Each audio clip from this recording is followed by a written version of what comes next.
Welcome to National Parks Traveler, where we explore the national parks and the issues that involve them. What a summer for the national park system. Still rebounding from COVID shutdowns in 2020, the parks are now dealing with record crowds and reduced staffs, wildfires, drought, and severe reductions in lake water levels, all while COVID spikes again across the country. This is Lynn Riddick for National Parks Traveler. This week, the Traveler delves into some of these issues, none of them easy to solve. Founder and editor-in-chief Kurt Repanshek is here from Park City, Utah, along with contributing editor Kim O'Connell from Arlington, Virginia, with thoughts and insights. Hi, Kurt. Hi, Kim. Hello. Hi, Lynn. Great to have you guys together. Well, let's start off with some big news. A new director of the National Park Service has been nominated, Charles Sams III. Kurt, what can you tell us about him? Boy, I really had never heard of him until he was nominated the other day by the Biden administration. He is a Native American, member of the Cayusa and Walla Walla of the Confederated Tribes of the Umatilla Indian Reservation in Washington and Oregon. He does have a rather deep background in natural resource and conservation management fields, more than 25 years. I think it's an interesting choice. It could be a bold choice. I mean, obviously, there's been a lot of calls for bringing some outside blood, as it were, into the Park Service and get away from repeatedly dipping into the ranks of the Park Service for the next director. I think this will be an interesting nomination to follow and see what questions the senators have for him when they get around to a confirmation hearing. Yeah, it's been a long time coming for a National Parks chief. Since 2017, is that correct? Yeah, Jonathan Jarvis, who was the Park Service director during the Obama administration, retired early in January of 2017. And later that year, President Trump did nominate someone to be Park Service director, David Vela, who at the time was the superintendent of Grand Teton National Park. And while Vela did have a confirmation hearing before a Senate committee, his nomination never reached the floor of the full Senate. And when Congress turned over, that nomination vanished. And the Trump administration never renominated Vela or nominate another individual to be Park Service director, instead using a series of acting directors to fill the job, which drew a lot of criticism from park advocacy groups. And I can see, their concern was it would be best to have a Senate-confirmed director who basically would be empowered by having gone through the confirmation process to really take hold of the agency and direct it as he or she thought was best. What do you think his first order of business will be once he secures the confirmation? Boy, that's there are so many issues out there across the park system. Obviously we're dealing with overcrowding situations in some places. There's also the matter of how to spend the Great American Outdoors Act monies that have come to the Park Service, roughly $1.5 billion, and decisions have to be made on exactly which projects get priority. And so that will be something certainly for the next director, if it is Sam's, to take hold of. So do you know if that pool of money from the Great American Outdoors Act is just sitting there? Has any of it been dispersed? And what likely is the director, able to do with that as far as getting funds out immediately? Some of that has been dispersed. I mean, it hasn't just been sitting there waiting for the director to be nominated. The Interior Department has been working with the Park Service staff to decide where best to fund it. I believe some of it is going to Yellowstone National Park, which has some pretty crucial needs in terms of bridges that are in dilapidated condition and need to be replaced. So decisions are being made, but this is a 5-year program of dispersing roughly $1.5 billion each year, and there are a lot of needs across the park system, and it'll be interesting to see if there's a division between the haves and the have-nots. I mean, it seems like the big parks, the Yellowstones, the Yosemites, the Grand Canyons, always seem to get the money that they need, and there are smaller park system units that don't always get what they need, and it's a dilemma. And so that's hopefully one thing that the next director will be able to address is balancing out the equity across the system. So, what is the initial reaction? What's the word on the street? Anything that you've been hearing? It's been very, very positive so far. One of the first to comment on his nomination was the president of the Trust for Public Land, Diane Regis. She called Sams a visionary conservation leader and the deeply demonstrated commitment to natural and cultural resources, which is interesting. At the National Parks Conservation Association, President and CEO Teresa Perno said that throughout his career, Sams has formed powerful relationships across tribal nations, all levels of government, and the conservation community, navigating difficult issues in an inclusive and caring way. That's good to hear from NPCA. And then more praise came from Mountain PAC. That's a coalition of locally elected officials in more than 80 western mountain communities from Aspen, Colorado to Hood River, Oregon. That's quite an expanse into the west. And they were very positive of the nomination. Executive Director Anna Peterson noted not only that hasn't the Park Service had a permanent director since John Jarvis left, but she said, and I'm quoting here, "It's disgraceful that in over 105 years of Park Service history, it has yet to be led by a Native American." I think that's going to be a point that many people raise and point to. And I think some people will really, really be thrilled to see that Native American presence. Yeah, and I think it's interesting to note that he currently lives on an Indian reservation with his wife and 4 kids. Any obstacles to his confirmation do you anticipate? I think the only possible impediment would be how quickly the Senate can get to this. I think they come back into session after Labor Day, and of course, there's the ongoing need to address the infrastructure legislation, which is in the House of Representatives, as well as the reconciliation budget bill, which I think is also in the House. And those are 2 huge, cantankerous measures that certainly are going to occupy Congress going forward, because the federal fiscal year ends at the end of September. And unless there's a funding bill in place or a continuing resolution in place, the government's going to come to a halt on October 1st. And so that possibly could deflect the Senate's attention from confirmation hearings. I don't know. We'll have to just keep an eye on the schedule of the Senate Energy and Natural Resource Committee. Is there anything that the Secretary of the Interior can do to sort of keep this issue on the table so that it doesn't get brushed aside? Boy, I really don't think Secretary Haaland has that much power to tell the Senate how to conduct its business or when to hold hearings. Certainly she can talk to the senators and voice her support for Mr. Sams, but Congress, as we know from watching it over the years, moves at its own pace.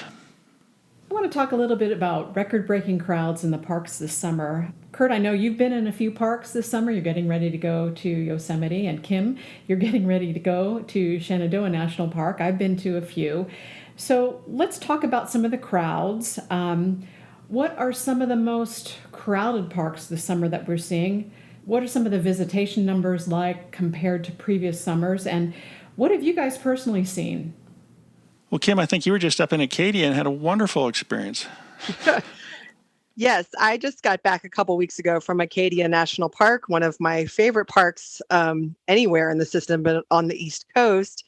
And I knew it was getting more crowded in Acadia, and I've experienced that myself in the past. But it was, I thought, pretty exceptionally crowded in the most popular areas, such as Jordan Pond House and the Visitor Center area and the road to Cadillac Mountain. And as you may have heard, the park did institute a new reservation system for the road to Cadillac. So there are new ranger stations at the road to Cadillac, which, is a new thing for the park and seemed to be working well. But we didn't even try because we know it's hard to get a reservation to get up onto Cadillac. But we did try to go to the Jordan Pond House, which, if you know Acadia, is a beautiful historic place that overlooks the beautiful Jordan Pond and these sort of rock mountain formations in the distance called the Bubbles. And we couldn't even get into the parking lot. It was so crowded there, and so many people pouring off and on the shuttle buses there, so many people in the parking lot that we just kind of gave up and kept driving. I feel confident that in the backcountry of Acadia, you can find as much solitude as you ever could. But in the main areas of the park, it was quite crowded. So, Kurt, what have you seen out there, and what have you heard about as far as overcrowded parks? Which are the worst? Lynn, it's kind of a mixed situation out there across the parks, across the park system. I went down to Glen Canyon National Recreation Area back in May with a buddy. We went kayaking for 4 days on Lake Powell, and we went in from the Bullfrog Marina. We arrived late in the afternoon, probably 4 or 5 o'clock, and there's a campground right there at the marina, and we had no problem getting a campsite. You go across the country to Cape Hatteras National Seashore and Fort Raleigh National Historic Site and Wright Brothers National Memorial. This is amazing. Through the first 6 months of the year, they experienced some of the highest levels of visitation ever recorded at those units. Through June, visitation to Cape Hatteras was up 26% higher than the first 6 months of 2002, and that's the year that currently holds the distinction as being the busiest year on record at that national seashore. Grand Teton National Park has been crowded. Yellowstone keeps setting new visitation records, it seems. I think Zion is another one that's just bursting at the seams. Zion always is crowded, and talking about ways to mitigate this, Zion is one of the national parks that most recently has discussed the need for a reservation system for areas of the park. And you're seeing at Rocky Mountain National Park and at Yosemite National Park, which you visited last year, they had put in timed reservation systems ostensibly to spread out the crowds because of COVID. And they both continued those reservation systems this year, timed reservation systems. And Rocky Mountain National Park currently is going through the process of looking at the big picture beyond COVID and how to manage visitors down the road, because they have gotten a lot of complaints from longtime visitors about how congested the park is and how it's not a wonderful experience anymore. Kim, I know Shenandoah, it seems like every day this summer, early and earlier, we're seeing, this campground is full, that campground is full. They're filling up, it seems to me, earlier than usual. I mean, do you have a sense on that? Yeah, I think so too. I think everybody is in their cars this year in particular because of the pandemic, kind of the lingering pandemic. People don't want to get on planes like they used to. So especially in the crowded East Coast where you have a lot of, big cities, if you can get in a car and drive to a beautiful natural area like we can to Shenandoah within 2 hours, that's what you're going to do. You're going to get in the car and drive. You don't have to worry about getting on an airplane and flying to some place where COVID cases might be surging or something. So any place you can drive to is really overrun really quickly. Now, again, like you were saying, like some park areas are less crowded. You have to kind of go early, go late, know where to go. You can find solitude in these crowded national parks, but you have to work harder, and not everybody has the means to do that. And so I can understand that, park visitors are getting a little frustrated about the conditions. Yeah, there was a Senate subcommittee hearing in July about the crowded conditions in the national parks, and one of the things that came up was whether the Park Service would get into the marketing job, and they long haven't been a marketing agency. They've been a management agency. And so the suggestion came up that they really need to point people to some of the lesser-known parks, point them away from the Yellowstones, Yosemites, Great Smoky Mountains, Acadias, to some of the other jewels in the system. And I know interior officials tell me that that's what they're going to do. We haven't seen anything yet. It'll be interesting because even some of the lesser-known parks are seeing higher numbers of visitation. I might add here that I was in Mammoth Cave, Kentucky last month, and I didn't think the crowds were out of control at all. In fact, I don't feel it was crowded at all. Same thing when I visited Yosemite in April. Of course, you would expect, fewer crowds while kids are still having school and folks aren't traveling for vacation as much. And, plus some of the roads are still closed that time of year. So, yeah, there are places you can go where you can find a little more solitude and a few more spaces in the parking lot. that give us a little bit of hope about it not being quite as dire. But Kurt, I wanted to ask you about also talking a little bit about the reservation system, permit requirements, higher fees. Great Smoky Mountains National Park, looking at reservations to park there at the Laurel Falls Trailhead. You know much about that? Right. They just announced this yesterday. It's a very, very popular trailhead. If readers want to get a sense for how popular, they should go to nationalparkstraveler.org and look up our story on that, because the park did provide a photograph of just how crowded it can be. And it's not just Laurel Falls. Also, Cades Cove is incredibly crowded. There's a 11-mile loop road that goes through there, and it's bumper to bumper through the summer. The interesting thing about the Laurel Falls, it's going to be a test pilot project a little bit later after Labor Day into October. There's only 14 parking spots there. And the plan is to charge $14 per parking spot, and you've got 2 hours to park and make the hike, which they say on average takes 90 minutes.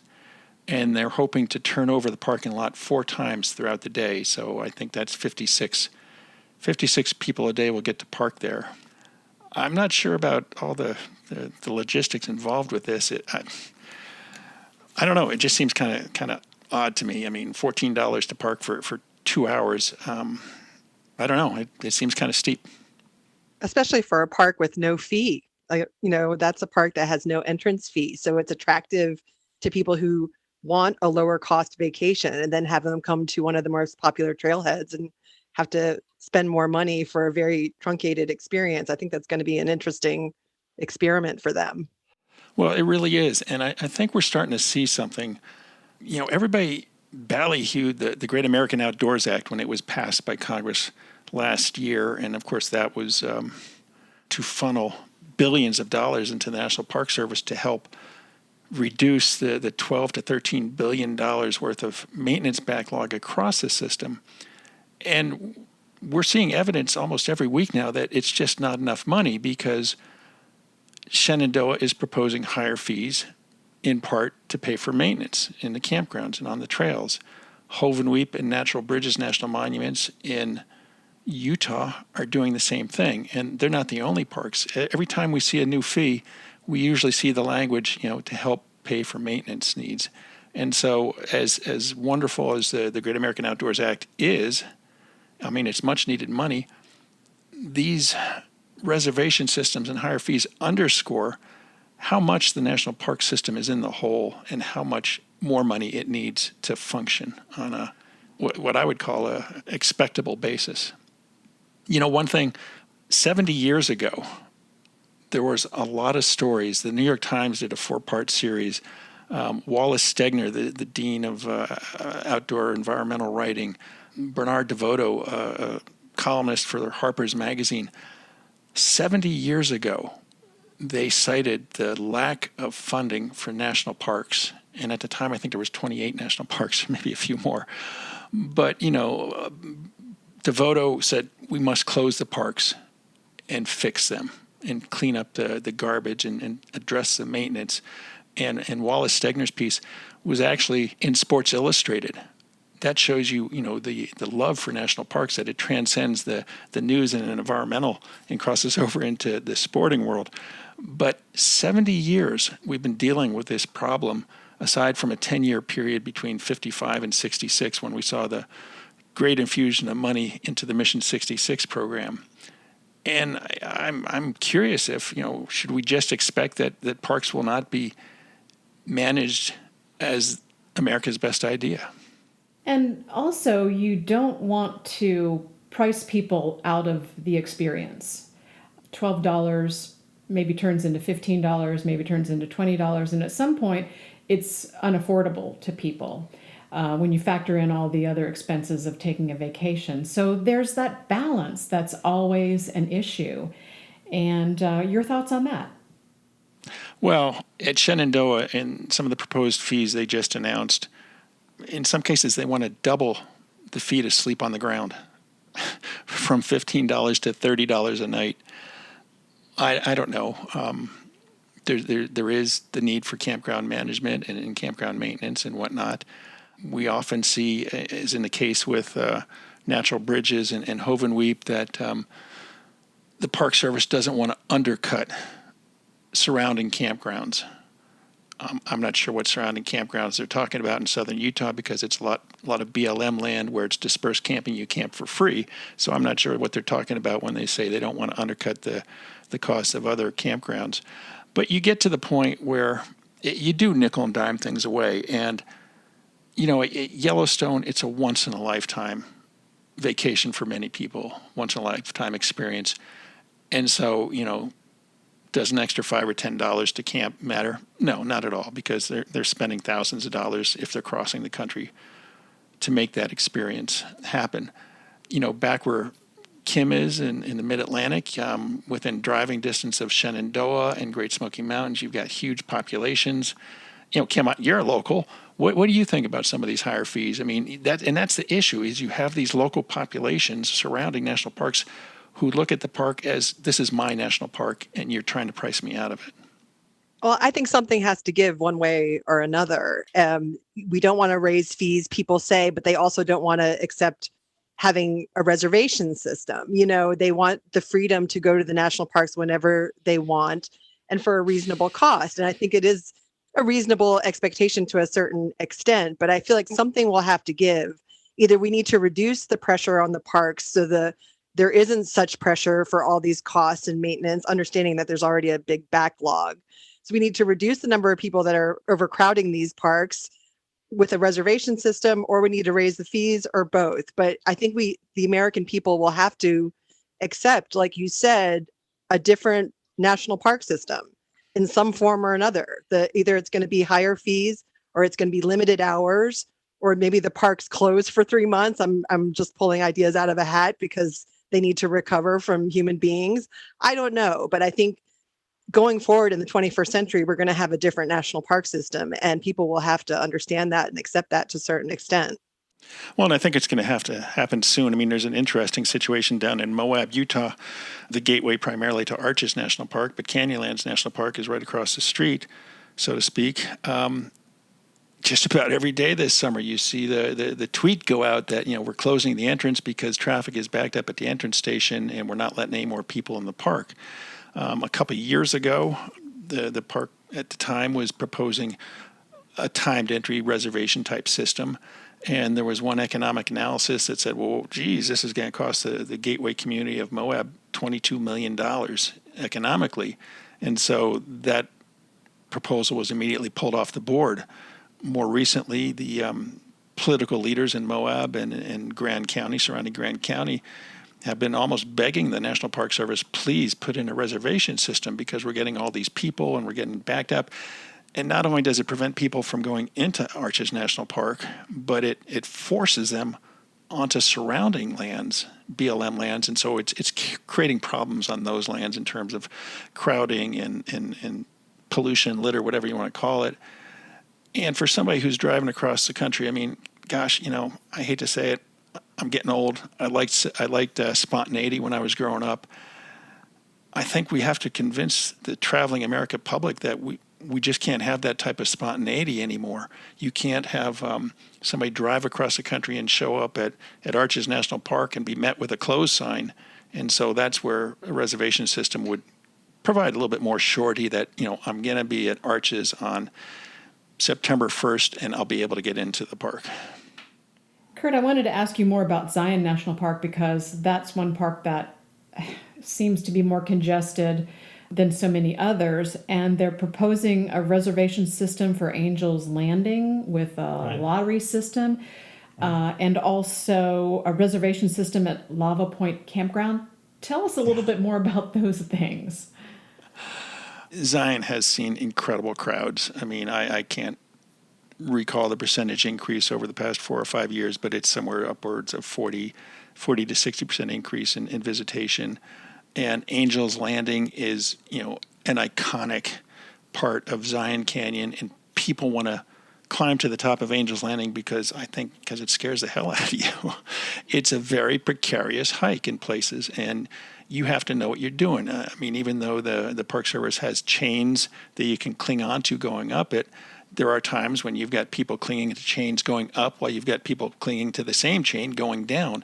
And so it creates a real safety issue. And from time to time, people fall off of Angel's Landing, and they don't survive those falls. And so that's, the park has been working on a visitor management plan, I think, going back at least to 2015. And I'm surprised it's taken them so long. One of the suggestions they had was like a reservation system to get into Zion Canyon, period. And then the other one was, we'll look at specific areas, whether it's Angel's Landing or the Temple of Sinawava, that we will require a reservation. And so right now they're moving forward with the one for Angel's Landing, which certainly is the most needy of ones. I think beyond the safety aspect of it, we've seen situations where people have waited 4 hours in line to start making that hike up to Angel's Landing. The Lava Point campground is kind of interesting. It is a backcountry primitive campground. There are 6 sites there, I think. There's no running water. There are pit toilets there, vault toilets there.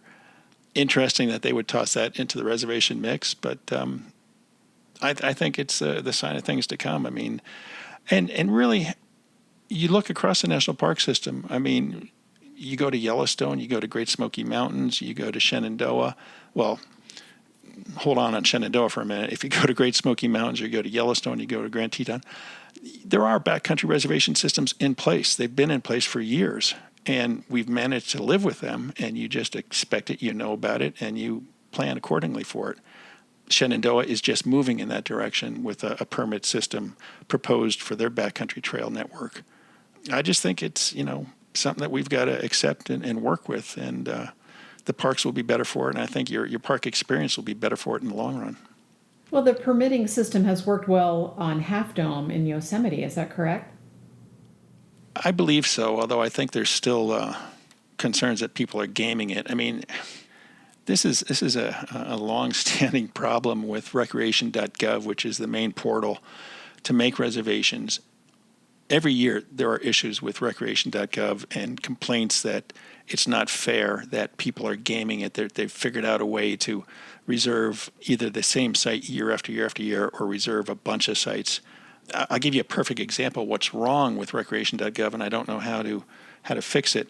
Here in the backwaters of Park City, Utah, we have one of the slowest internet systems providers out there, and I just can't compete with somebody who's got like a T1 line going into their computer that can, in a fraction of a second, make that reservation request, where it might take me 20 or 30 seconds for it to go through the machinations. And so there's no way I can compete for some of those popular sites during the peak seasons. And so I'm sure I'm not alone in that across the country. Kurt, in your experience with working all things parks, do you feel like it's safe to say that the COVID crowds are forcing these lingering crowding issues to finally be resolved? Is that the trend now, do you think? Well, I think we've seen some signs for sure. Acadia was a little bit out in front. It's sad to see that Arches hasn't gotten its plan in place because, as I mentioned, they did have a plan ready to go, and I think politics killed it. What makes Acadia more reasonable for a time reservation system where Arches is not, and the one thing that comes to mind is Utah's congressional delegation, which Senator Mike Lee has gone on the record saying he does not want a reservation system for Zion National Park. I'm not sure, I haven't heard yet what he thinks about the proposal for Angel's Landing, but we're seeing it in fits and starts, and I think it'll be interesting. This is where we need a National Park Service director, somebody to set the tone, to point out across the park system that, yes, we need reservation systems, we need to manage it as best as possible. Yellowstone has crowds, and we've talked about this in the past, that, fortunately I live within a half day or a day's travel to Yellowstone, so I can get up there more than once in my lifetime. And so the crowds stand out to me, whereas somebody who comes in for once in a lifetime may not notice those crowds as much. But nonetheless, there are resource damages occurring in the parks because of this overcrowding. And so if you had a National Park Service director in place, I think they could push some of these plans through a lot more quickly than they're happening. Just this week, the National Park Service directed that all visitors, employees, and contractors entering Park Service buildings and in crowded areas of the park must wear a face mask, regardless of their vaccination status. So, your comments about that? Well, I think this has been an ever-evolving pandemic, and it's been something that scientists and all of us have been sort of dealing with as information has come to light. And so the fact that it's an ever-evolving pandemic shouldn't be new to anyone. Cases are rising nationwide. And I think there's always been a contingent of people that are willing to wear masks inside just to be safe and anyway. But we'll see how that goes over with the general public. I'm not sure. But I think especially for the people that have already been wearing masks and being careful, this is not going to feel like a big change. I'm not sure how it's going to go over with everybody, though. It is really odd. And going back a year, as long as COVID's been around and we've been encouraged to wear masks, I just don't understand the pushback to it, Lynn. We posted this story on our Facebook page the other day, and there were a few who said, no way, I'm not going to go there. Nobody should tell me I have to wear a face mask. And I don't understand that when there's a disease as deadly as COVID, especially the new Delta variant out there, why people would not want to wear a mask. I will say on my trail hikes in Yosemite in April, almost everybody I passed on the trail was wearing a mask. Of course, that was California, and California was experiencing a very high level of COVID, and a lot of visitors that time of year, I believe, are probably Californians, but it was an observation I made. I saw a lot of people outdoors wearing masks. Did you notice a lot of masks on the ground? I mean, I was looking at Yellowstone's Flickr page the other day, and they've actually got a collection of photographs of masks on the ground in thermal areas stacked up. People apparently aren't too careful with their masks when they get outside and take them off. So it's another litter problem. I did notice masks. I also noticed a lot of orange peels. People seem to peel their orange and toss the peels on the ground, and in a few weeks they will biodegrade. Meanwhile, the rest of us have to walk through all those orange peels. So just to go back to the mask thing a little bit, at least where I am, my children are about to go back to school, and they're going to be expected to wear their masks all day, every day in school, in person. And so there's huge contingents of people in the United States of America, mostly our kids, who are used to wearing masks, who are dealing with it with pretty good-natured way for the most part. So I feel like it's a small price to pay to wear a mask for the half hour you'll be spending in a park visitor center. It's not that big a deal. As soon as you go out on the trail, you can be free and take your mask off. Don't throw it on the ground, but there's plenty of places in the park where you don't have to wear a mask. So I feel like for everybody's safety, it's not a huge ask. And we'll continue our conversation after this short break. Nova Scotia. 8,000 miles of coastline dotted with colorful fishing villages, quaint coastal towns, and an abundance of scenic natural beauty. Home to 2 national parks, Cape Breton Highlands and Kejimkujik. Spend your nights under a canopy of twinkling stars. Spend your days exploring trails, beaches, historical waterways, and tons of cultural and recreational experiences. Visit novascotia.com today to start planning your natural getaway. The Blue Ridge Parkway Foundation is the primary nonprofit fundraising partner for the Blue Ridge Parkway. It is made up of people who have a deep love for this majestic road and want to ensure that its natural beauty and the experiences it offers endure for generations to come. Show your appreciation at brpfoundation.org. Do you love one-click shopping? With our partner, Interior Federal Credit Union, you can earn rewards just by making online purchases. You're missing out on rewards points if you're not using their Visa, credit, and/or debit card. By adding these cards to your online shopping cart with Amazon, Walmart, or other shopping retailers, you can earn a point for every dollar you spend. Binge watching a lot with streaming services like Netflix and Hulu? Use their card for recurring payments to earn points as well. Visit their website, interiorfcu.org, and read their blog for more details and how to apply. The North Cascades Institute has a large portfolio. It's an environmental learning center, training center, conference center, and leadership center, all set in the splendor of the North Cascades National Park Complex. Learn more at ncascades.org.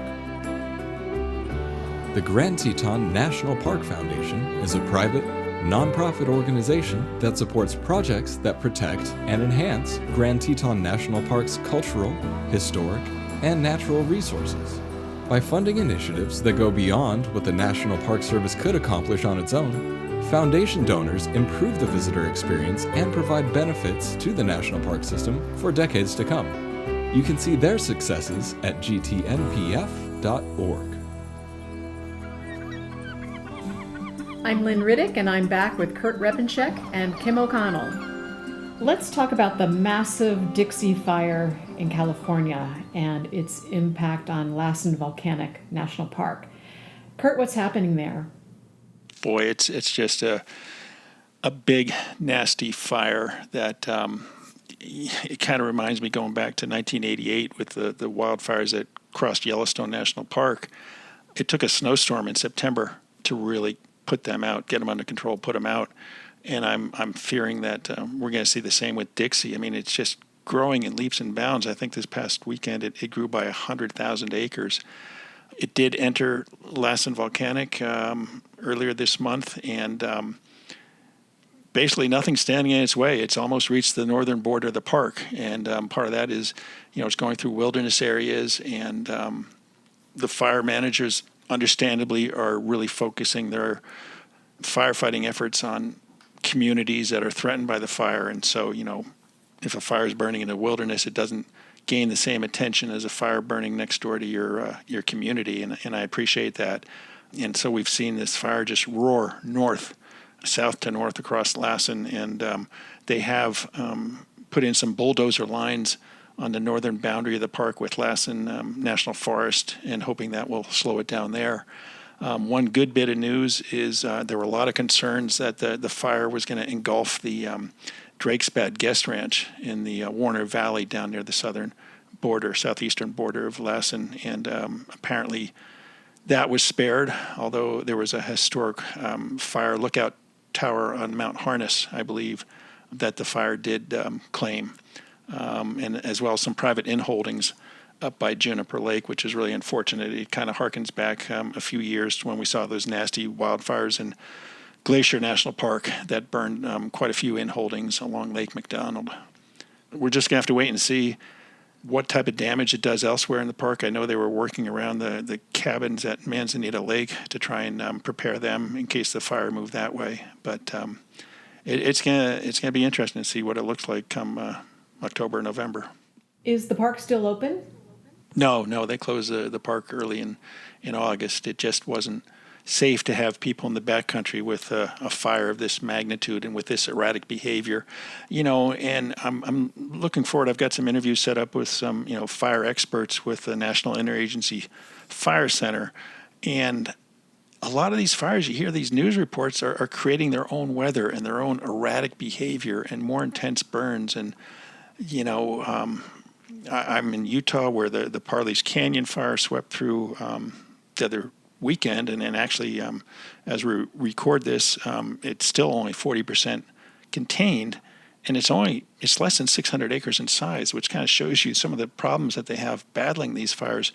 But we had some monsoonal moisture come through last night, and the winds were just gusting incredibly, and I don't know if that's related to climate change. Like I said, I'll be interested to hear what the fire experts have to say about some of these really intense weather events that we're seeing. But it complicates things for the firefighters, no doubt. And, talking to one of the Park Service spokesmen the other day for Lassen, this is an amazing statistic. Out of all the firefighters the federal government has across the country, 1 in 4 are battling the Dixie Fire in California. That's just amazing. Over 6,000. That is amazing. Talking more about the drought. the dramatic dropping of water levels in some of the national recreational areas in the West is pretty alarming. What's the story at Lake Mead, Lake Powell, and Glen Canyon, Bighorn Canyon national recreational areas? It's very alarming, Lynn. Lake Mead, the last time Lake Mead was this low was when they were filling it. It has never been this low. Lake Powell is heading in that direction. The U.S. Bureau of Reclamation has put in the first water call, I believe, and that's going to mean reduced water for Arizona and Nevada, parts of Arizona and parts of Nevada next year. And unless we see a really, really heavy snowpack this coming winter, if we start off in the same place where we're at now next year, you're going to see more intense pressure on water demands. You're going to see the possibility of Lakes Mead and Lake Powell getting below the level necessary to drive those hydropower generating stations in Hoover Dam and in Glen Canyon Dam. And what's that going to mean? How is that going to affect the power web in the West? It's not a good situation. Bighorn Canyon is not quite as dire because I don't think it's got a hydroelectric generating station, and certainly it doesn't have the vast population numbers that are fed by the Colorado River drainage. But again, the Colorado River situation, they're going to release more water from Flaming Gorge upriver.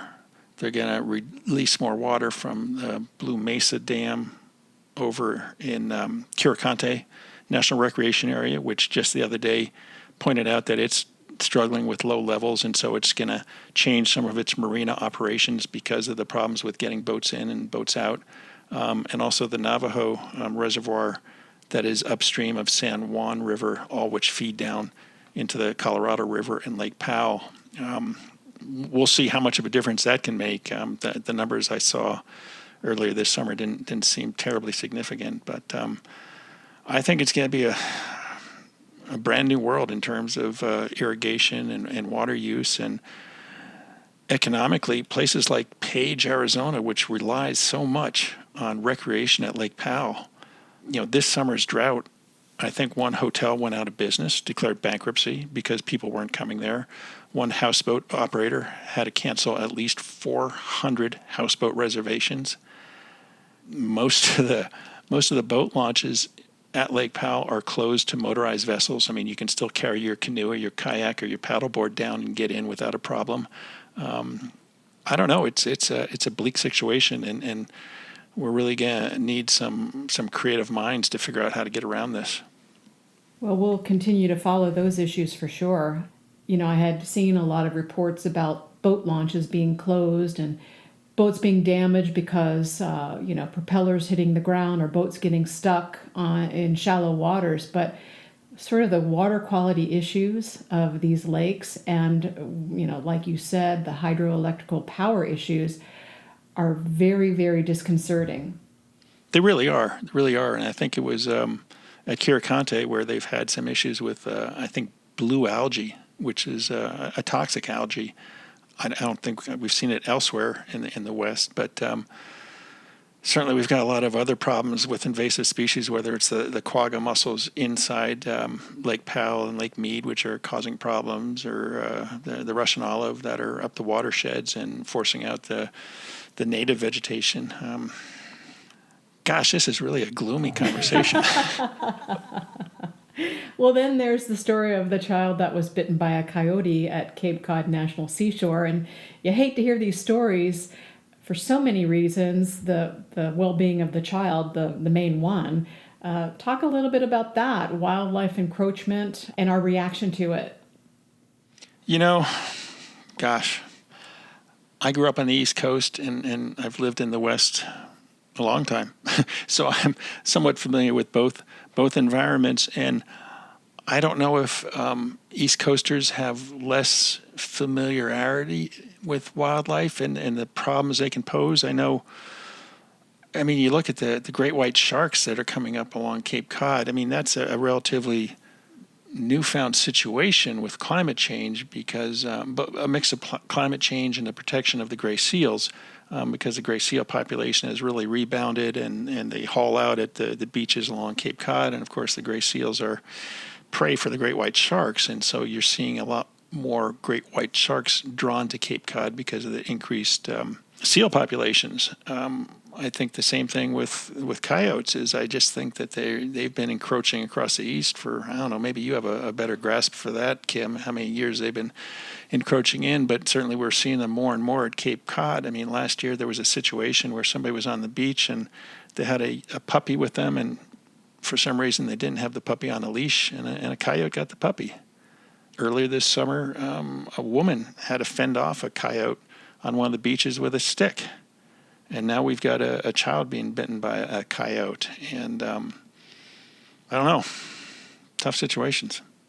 It's interesting because I don't like to think of it as wildlife encroachment. I think it's people encroachment. It goes back to these crowded national parks.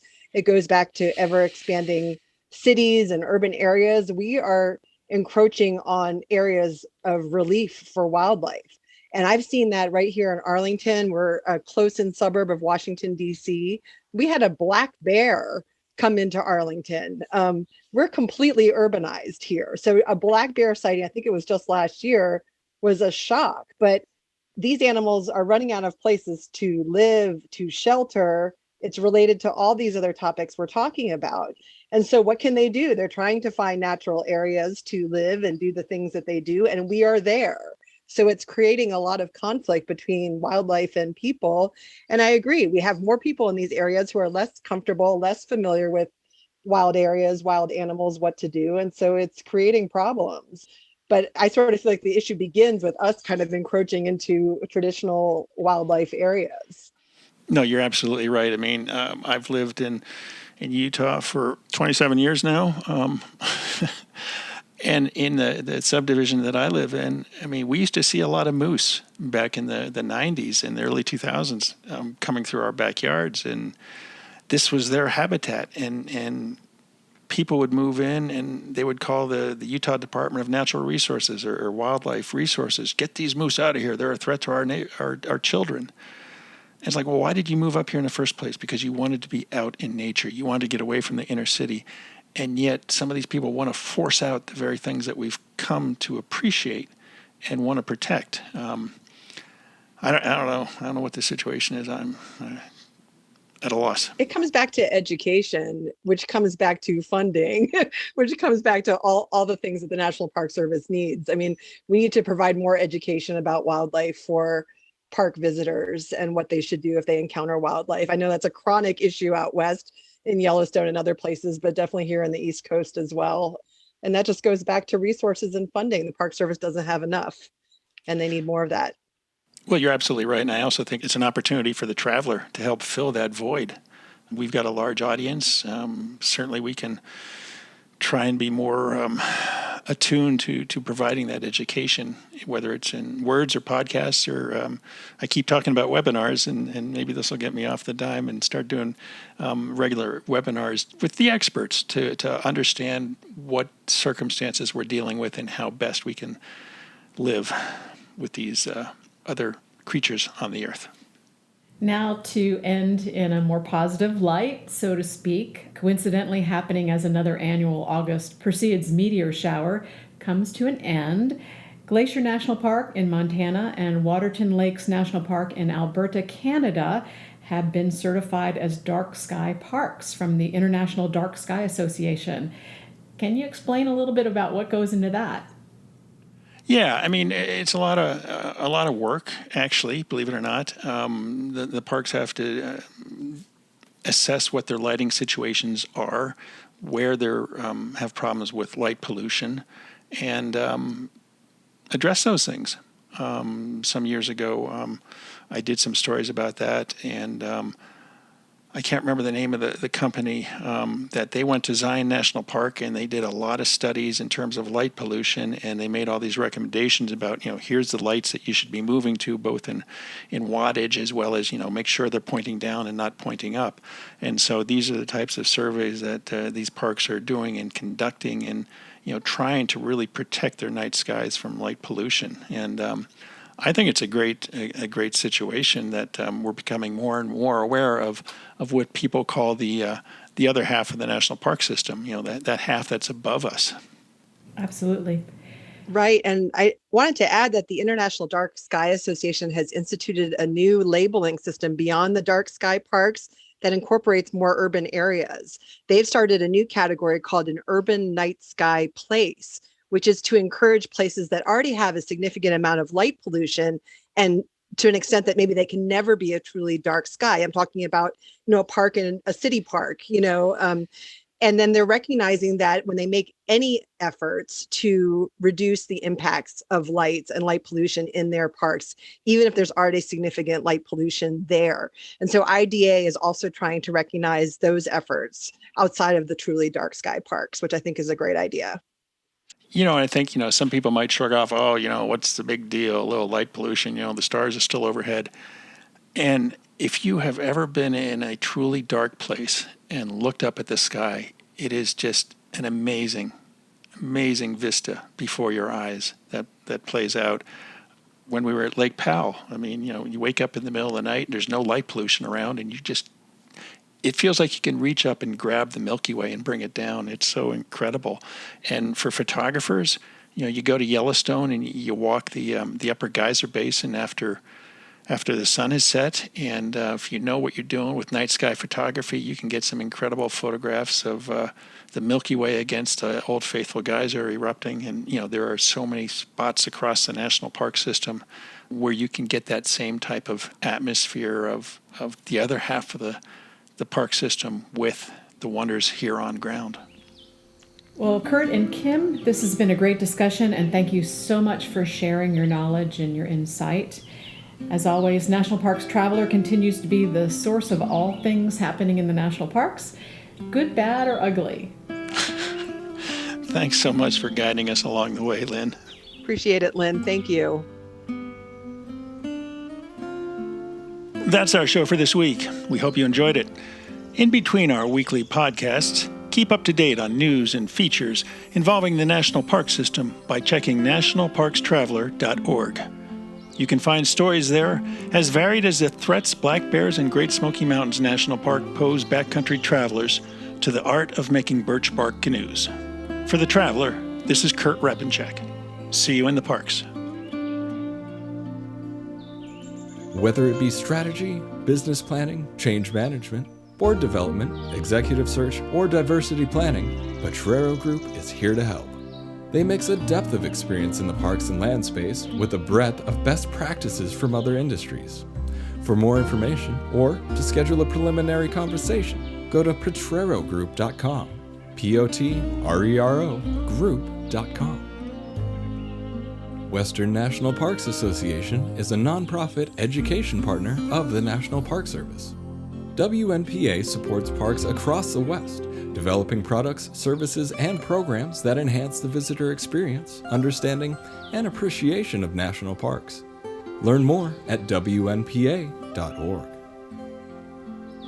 Washington State is graced with 3 spectacular national parks, each different and special in their own unique ways.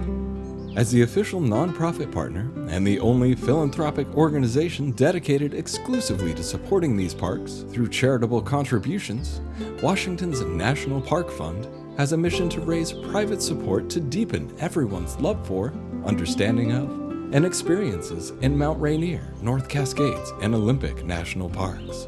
Share your passion for these parks at WNPF.org. Acadia National Park is one of the 10 most popular national parks in the United States. It's also one of the smallest and most vulnerable. That's why Friends of Acadia exists.